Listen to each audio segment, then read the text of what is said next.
What's going on, North Prairie Life crew?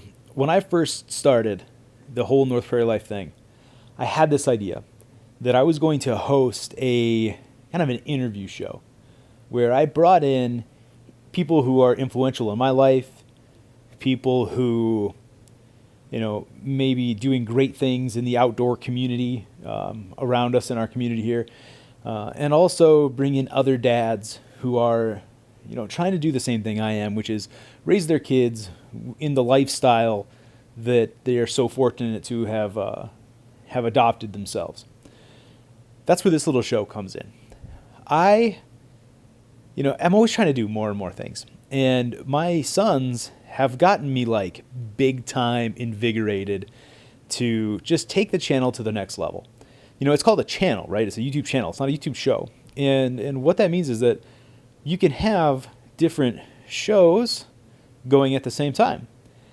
And we're just so excited to make big things happen, starting with this. So I'm using episode 1 of whatever we're going to call this. I have no idea yet. We'll figure it out. To just talk about North Prairie Life, where it started, where I hope it's going, and just what it means to us and what we hope it can mean to you. So number one thing, before we get going, a little bit of housekeeping. A lot of people ask how they can help. And, it's no surprise that hunting and fishing and cameras and all that stuff is expensive. So if you like the channel, you get some sort of value from it, I encourage you to check out our Patreon. We just started one of those. What Patreon does is it gives our audiences the opportunity to just help us out a little. So go over there, check it out. The link is in the description of the video. And if you choose to help, I appreciate the heck out of it. Hey, if you don't have any extra cash that you want to throw towards the Patreon, do me the next biggest thing. Like, subscribe, share the videos, just interact, make a comment. I love talking to you guys. Okay, back to it. So in 2017 is when North Prairie Life started. 2014, I started a YouTube channel under the name Aaron Esquibel, or the Walleye Whisperer. I know, it's... Oh, I'm sure someday I'll look back at me right now and be like, what was I thinking? And I made my very first video. It was Midwest Minnesota Metro fishing or something like that. And I was fishing bass off of the shore when I was going to chiropractic school. And, I've always loved video. I thought video was cool. I love being able to tell a story. I love being able to rewatch memories. I think that's a cool thing, to have a memory and then be able to relive it. And so I used to make old football videos and all this stuff back when I was a kid. Well, I made the video in Minnesota, and I kind of just left it be until I got back to school here, or got done with school, and I moved here, and I opened my chiropractic clinic. And honestly, I was broke, like really broke, and I couldn't afford to have somebody make social media content for us at the office. I couldn't afford to have videos made or to do advertising. And so I scrounged up as much money as I could, and with actually I think we got it for our wedding. We did, as a wedding gift, we got an old Canon DSLR camera. And I took that out and I brought it with when we did a perch fishing video. And that entire video was out of focus. It was terrible. I used music that was copywritten.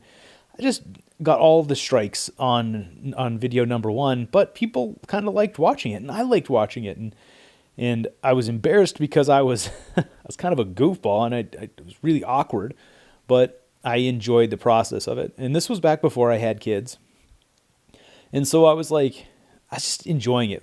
I didn't really have any vision on where it was going to go, but I always thought, maybe there was a chance that someday I could do this for a living. And I don't know a single person who hunts and fishes who grew up watching hunting and fishing television. If you guys hear kids in the background, the point of the channel is literally my kids, and they're upstairs having a good time. I don't know anybody that grew up watching hunting and fishing television that didn't at one time think, hey, maybe there's a chance that I could do that.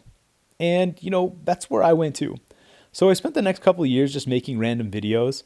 And I had a fun time doing it, kind of growing the YouTube presence, and we grew the Facebook and the Instagram. And then I had, in 2019, just an awesome year for drawing tags. I drew a moose tag. I drew a North Dakota. It was a cow moose tag. What did I draw? Yeah, a North Dakota mule deer tag in the Badlands. And I just had this banger of a season, and I filmed it all. The moose was actually kind of difficult, but the mule deer hunt video really took off really fast. It was the first time I had ever put something up and just like, it wasn't viral, but it got really popular and I enjoyed it. I thought it was cool. I thought it was really cool that I could create something that people enjoyed watching. So, I just kind of here and there kept making videos, and I was kind of pestering Shields because, this stuff isn't cheap. It's not cheap to hunt and fish, and it's not cheap to try to go on trips. And as much as I would love to do the little things all the time and keep people interested, people like to see changes and stuff, and they like to see gear, and they like to see all these things. And I promise you, if you think hunting and fishing is expensive, try getting into cameras. Because, oh gosh, I'm glad my wife doesn't watch many of the videos. I got pestering Shields, and I was just like, hey, let me see how I can give you value. Let me see how I can give you value. I'm creating this stuff already. Let's work together. And at that time, a guy named Cole was working at Shields, and I think it was like the fourth time that I emailed. He's like, come on in, let's talk. And we had a great discussion, great conversation, and he bought in on the dream, and I was just so excited. And that's when, we came to the conclusion that I was going to work with Shields. They were going to help me out with the channel. Well, we were going to wait because this was like right in the beginning of COVID, when COVID was being, we didn't know what was going to happen with it, and everybody was kind of on a pause for everything. Well, I had been fishing with my buddy Kellen. We went down, who was Kellen? I was with Darren, my friend. Great guys. All these guys, we were fishing, and this was purely luck. Purely luck because there was probably 9 other lines in the water, but I happened to be the one who caught just an absolute toad of a walleye. There's a video of it on the channel in the back there. It was 31 inches, 12.76 pounds. The thing was a monster, and it was a tough thing because I was so lucky. I was so lucky to get that video because I had actually fished. This was the 3rd night in a row. We filmed, we fished, we filmed, we fished. We'd catch like 1 fish a day. We weren't catching anything. It was really disheartening. And I just decided, you know what? I'm just going to keep the cameras rolling the whole day. We're just going to see what happens. And we ended up hooking up on this thing. Darren's son Riley grabbed a camera without even us asking. He just grabbed it and he went into cameraman mode, which was so great because he was able to get that whole thing on the video in a way that I'm just so grateful for him for doing that for me. And I took some pictures and I sent a picture to Shields, and they're like, okay, well, I guess we're going to have to announce this stuff fast because this is going to be big news. And it was. I have been so grateful, and I guess I don't know how to say this. Part of what North Prairie Life is, it is me constantly being pushed in one direction, and just about when I feel like I'm wasting my time and I need to quit, me getting kicked in the butt and getting pushed farther and farther towards what I'm supposed to be doing, which is what I believe we're really on track for. I've always been, I was raised in the church. I was a Christian guy growing up. But I've always been kind of lazy with it, with the whole religion thing. I went to school. I was very skeptical of everything. There's a lot of backstory, and we could talk about that a different day. But,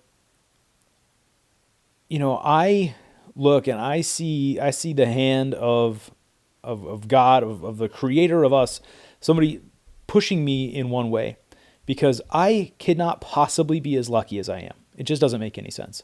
The only thing I can think of is that I'm supposed to do something cool with this, and I need to just keep working until it happens. Because the luckiest person in the history of the world when it comes to hunting, fishing, and filming is me. The last mule deer hunting video that I did just this last deer season, I hunted 6 days. I filmed the first 2. I gave up. I threw a pity party. I stopped filming. I filmed for 4 days or 3 days where I didn't film at all, didn't see a deer. Last day, I'm like, you know what? Get the cameras out. Let's do this. Ended up shooting the buck, got it on film, got everything together, and it was awesome. So, North Prairie Life is something that's growing, and it's constantly evolving and changing until I figure out what I'm supposed to be doing. And that's kind of what gets us to where I am right now.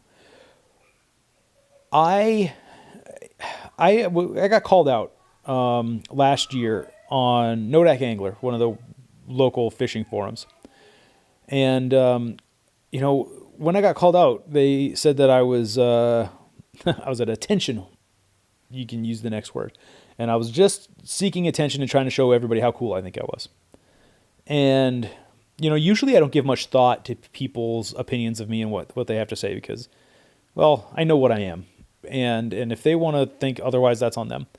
But it did kind of make me think for a while, like, why am I doing this? Like, what's the point? What's the point?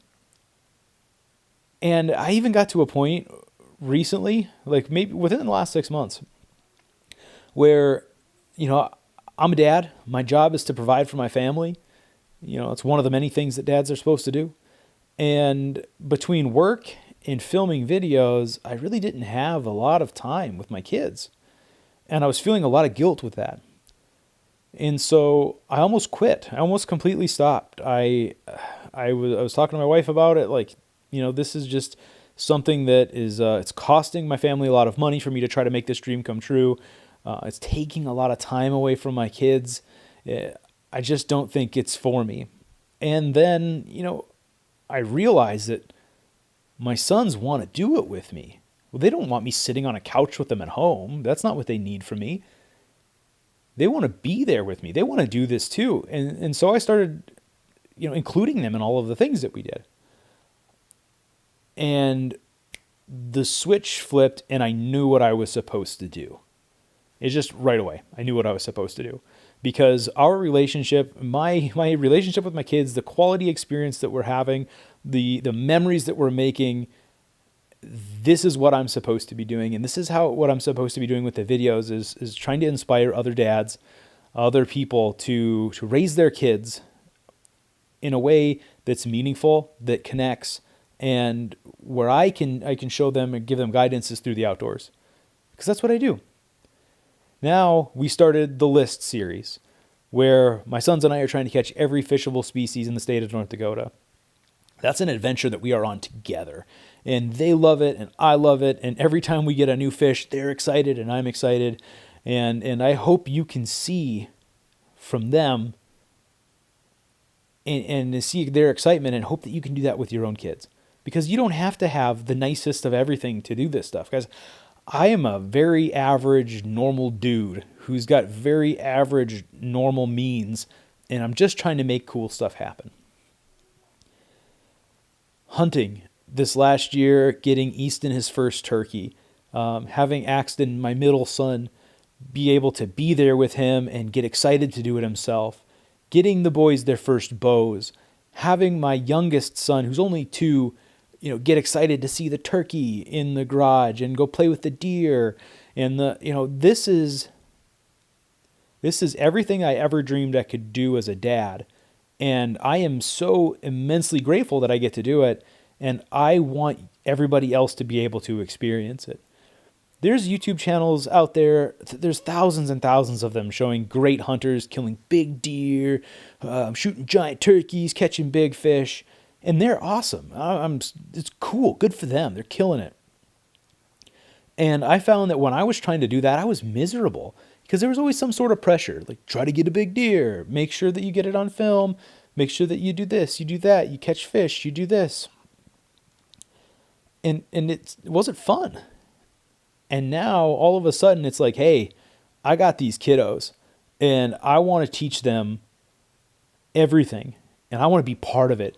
Because here's the thing, and this is why I made this little video series and why we're going to do these interviews, is because I want the chance to sit and ramble. I want you to hear me ramble. I want you to hear all these other people just go on and on and on, what they're excited about, what they're passionate about, because you don't get the full story from a video. You don't get to really know who the person is and what their goals are and what their plans are and what they're trying to accomplish from just a small video. A lot of what makes me want to do this with my sons so badly is fear. It's fear. Guys, I am terrified that someday my sons and I will drift apart. It's the truth. I'm terrified that one day we won't have something in common.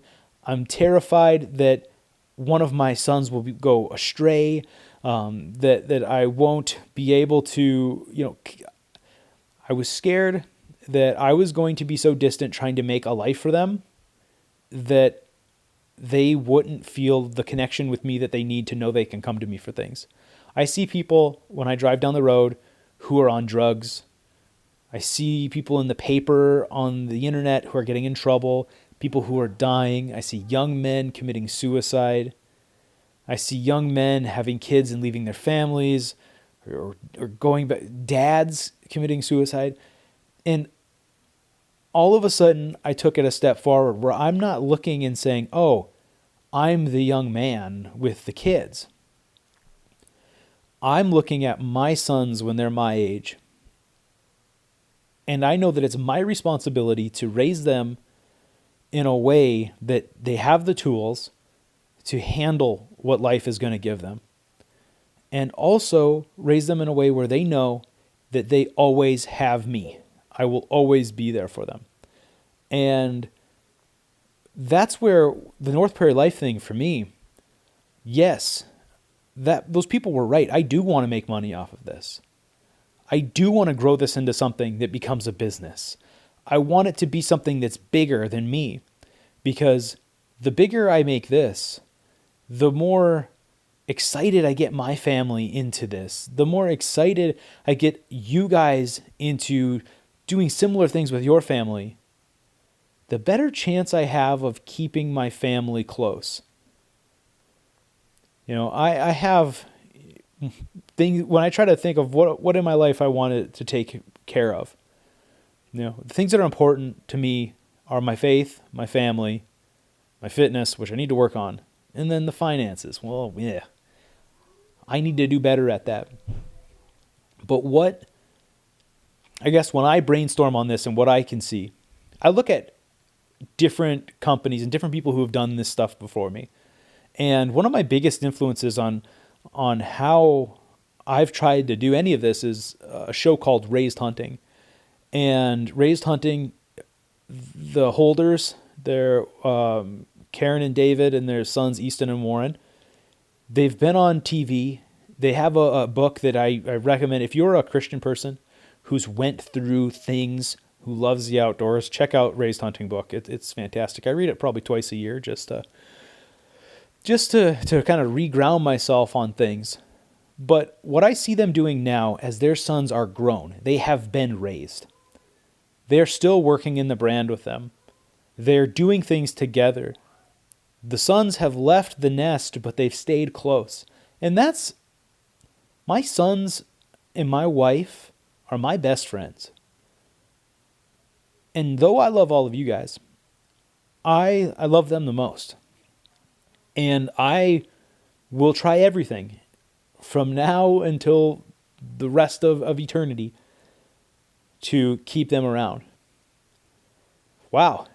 Big, deep conversation. Guys, in the future, I'm going to interview some of my favorite people and hopefully get to know some other people. That way, when we're watching the videos and you see the context, and I guess when you see us doing things, you get a context of who these people are and why they're all important to us. I'm a private person kind of, which is interesting for somebody who likes to do YouTube. But I truly think that a lot of the struggles that I've had in my life, I think a lot of the mental battles that I've had trying to figure out what I need to be doing, I think there's a lot of value that I can give to all of you and maybe cut some of the painful lessons out so that that you can start looking into what really makes you happy, what makes your family happy, and what's best for you guys. Yeah, long form talk. I don't foresee many people making it through a lot of this one, but on the next 2 episodes, I'm going to interview each of my 2 sons individually, and we are going to talk about what being able to hunt with Dad has meant to them, some of their favorite things. I'm just going to let them talk because I'm really interested to hear what they have to say. And yeah, this is going to be a cool thing. So we got a lot of projects in the fire. We've got the interviews. We've got every Saturday morning, we're going to try to put a new family vlog out of just us being us and doing some cool stuff. We're still working on the list videos, even though I'm waiting to figure out what's going on with the boat because I'm waiting for the insurance adjuster to look at it. And, it's a whole big thing. And we're slowly getting into prairie grid hunting season where, we're working with adaptive hunters trying to get them the best opportunity to do some hunts here in North Dakota, Wyoming, and into Manitoba. I think I just heard a kid fall down the stairs. Okay, we'll see you on the next one.